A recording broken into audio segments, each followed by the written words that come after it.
So in Code First workflow, we start with the code. Every time we modify our domain model by adding a class or modifying one of the existing ones, we create a migration and then run it on the database. So let me show you how it works. First, we need to go to Package Manager console. So under Tools menu, go to NuGet Package Manager, Package Manager console. The first time you want to use migrations, you need to enable them. So we type enable-migrations, and this is not case sensitive. Okay, migrations are enabled. Let's go to Solution Explorer. Now you see a new folder here, migrations. So all our migrations will be stored here, as you will see shortly. Now back in Package Manager console, I'm going to create our first migration. So we execute add-migration, and here we give it a name that identifies the kind of change we have made to our domain model. Because this is our first migration, I'm going to call it initial model. Okay, beautiful. Back to Solution Explorer. Look, under migrations, we have a new C# class. So open this. So here's our migration. You see a call to create table method. And here's the name of the table being created, ASP.NET Roles. If you scroll down, you see ASP.NET User Roles, ASP.NET Users, and so on. So why is this migration creating these tables? Where are they coming from? Well, this is part of ASP.NET Identity, which our project uses to control authentication and authorization. Let me show you something. Back to Solution Explorer.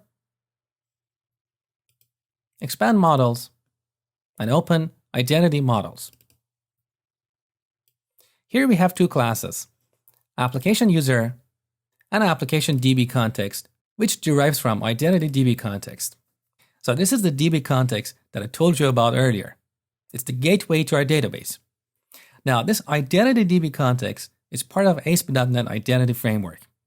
So when I executed the add migration, Entity Framework looked at our DB context, and it discovered DB sets in Identity DB context, which reference classes like user, role, and so on. And that's why in our migration class, you see calls to create these tables for ASP.NET Identity. Now, if you scroll down in this class, you will not see any references to our domain classes like movie or customer. Why? Because they are not referenced by our DB context. So I'm going to go back to Identity Models. And in Application DB context, I'm going to add a DB set. So prop DB set of customer and call it customers. So this DB set represents the customer table in our database. I'm going to leave DB set of movies as an exercise for you at the end of this section. Okay, now that our DB context is aware of the customer class, I'm going to go back to Package Manager console and recreate our migration. So first I'm going to clean this up, CLS. Now add migration, initial model. Because it already exists, I'm going to use the force switch to overwrite it. Okay, the code is modified, so let's reload it.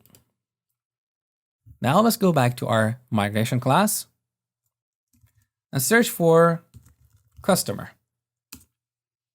There you go. You see this migration attempts to create a table called customers with these columns, ID and name. These columns are based on the properties of our customer class. You can see ID is an integer, it's not nullable, and it's identity column. And name is a string.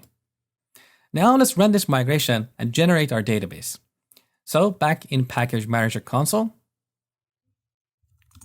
I'm going to run update database. Okay, beautiful. Let's go back to Solution Explorer. I'm going to click this icon to show all files. You can see under app underline data folder, we've got this database file. Let's double click this. Okay, here's our database. Look at the tables. So we've got these ASP.NET tables, which are for controlling authentication and authorization. We also have this customers table with ID and name. There is also one more table here, which we should not touch. It's called migration history.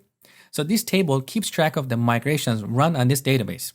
Next time we run a migration, Entity Framework will put that in the migration history so it knows what version our database is currently at.